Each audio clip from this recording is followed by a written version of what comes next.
Como consecuencia de la independencia, Franco renuncia a su Guardia Mora, un residuo de las tropas mercenarias marroquíes que lucharon junto a él en la guerra civil.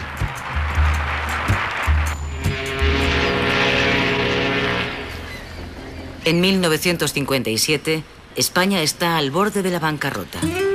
La política económica basada en la autarquía está estrangulando al país. Ya no quedan divisas, ni siquiera para importar las materias primas imprescindibles para la actividad industrial. Franco se ve obligado entonces a cambiar el gobierno para reforzar el área económica. Técnicos católicos, miembros del Opus Dei, se hacen cargo de las carteras económicas. Son los llamados tecnócratas.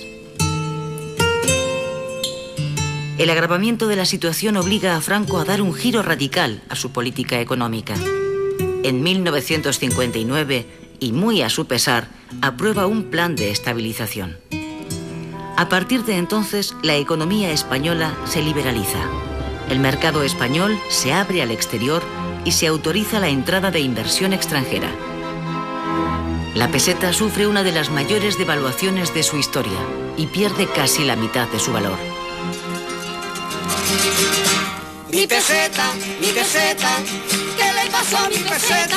Que ahora vale 3 reales. Yo me vuelvo majareta con la gloria de mi padre. Mi peseta, ¿qué le pasó a mi peseta?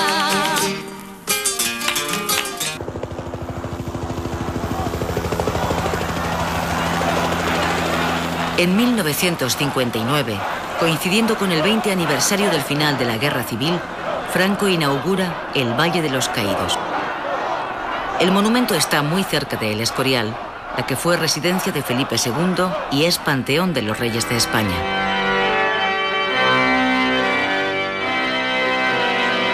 Franco ha querido imitar al rey Felipe, construyendo él también un monumento que perpetúe el recuerdo de su victoria militar sobre la mitad de los españoles.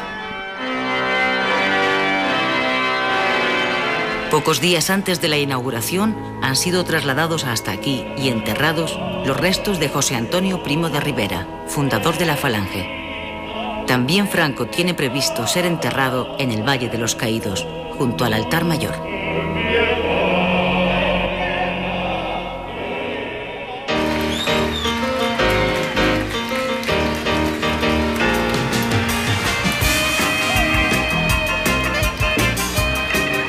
Los años 60 van dejando definitivamente atrás los años negros de una posguerra brutal, amarga e interminable. Los primeros síntomas de recuperación económica aparecen con la publicidad. Son los apuntes iniciales de lo que va a ser la sociedad de consumo a la que poco a poco se van a incorporar los españoles durante la década.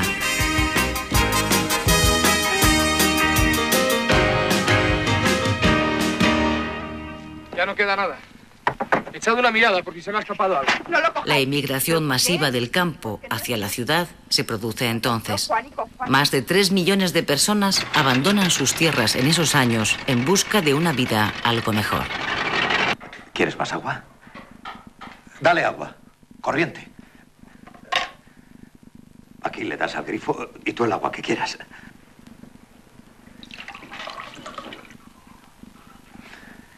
Y esto es otra cosa grande. Va y viene. Va y viene. La llegada masiva de emigrantes a las ciudades industriales genera grandes bolsas de miseria en sus suburbios. Los barrios de chabola se multiplican. La escasez de viviendas y la especulación del suelo disparan los precios de los pisos a niveles prohibitivos para el sueldo de un obrero.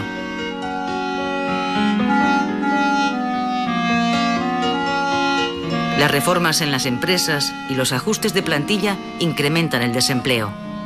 Las horas extraordinarias que suponían un complemento imprescindible del salario de muchos españoles desaparecen. El aumento del número de parados fuerza al gobierno a implantar el subsidio de paro, que hasta entonces no existía.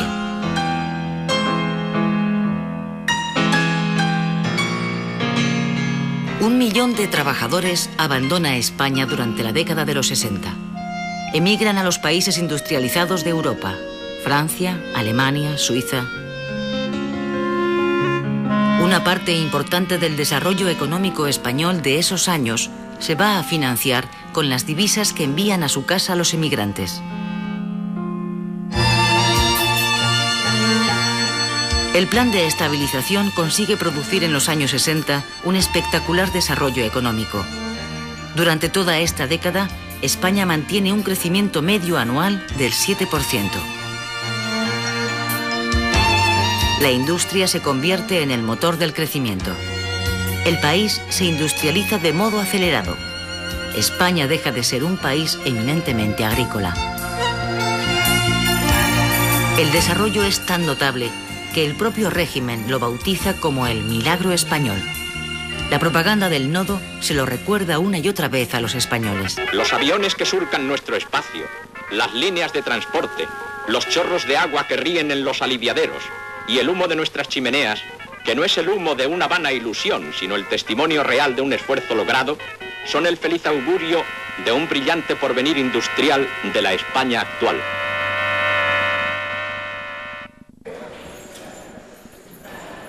En la primavera de 1962 se produce en Asturias una huelga general que paraliza toda la cuenca minera.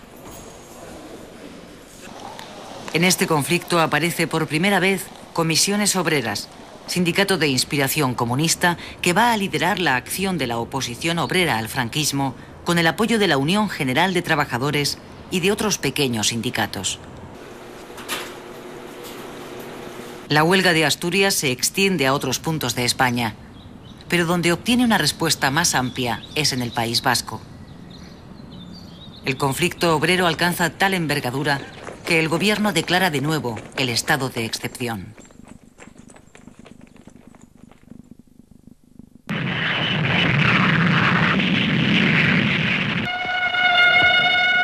Junio de 1962. 80 españoles emprenden viaje con destino a Múnich. Allí se van a encontrar con otros 38 españoles del exilio.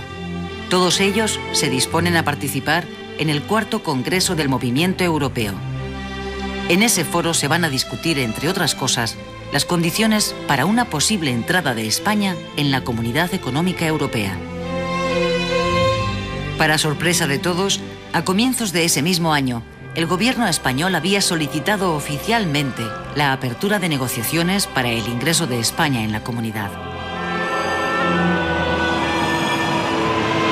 Los españoles que asisten al Congreso de Múnich representan a casi todos los partidos. Hay republicanos, monárquicos, democristianos y socialistas. Es la primera vez desde la guerra que la oposición democrática de dentro y de fuera de España se reúne públicamente.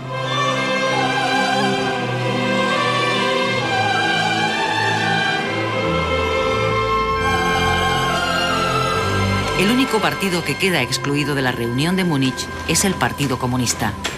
Los comunistas, que son quienes tienen la mayor implantación en el interior del país, habían abandonado para entonces el estalinismo y estaban ya en la política de reconciliación nacional, pero no son invitados a Múnich a causa de su oposición al proceso de Unión Europea.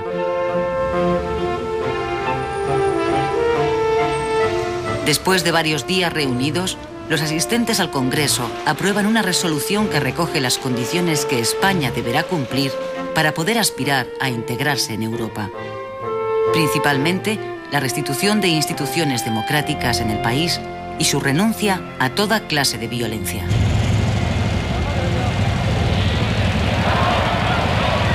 El régimen, que trata de descalificar esa reunión de la oposición adjudicándole el despectivo nombre de El Contubernio de Múnich, emprende una feroz campaña contra los participantes, a quienes tacha de traidores, y contra Europa por apoyarles. Además, el gobierno declara un nuevo estado de excepción en toda España.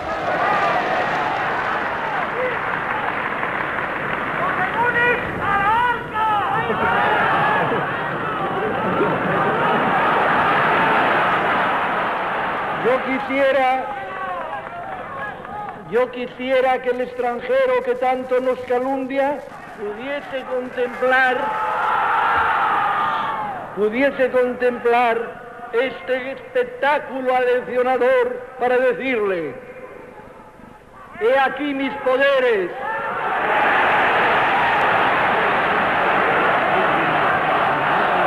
Europa cierra las puertas a la España del general Franco.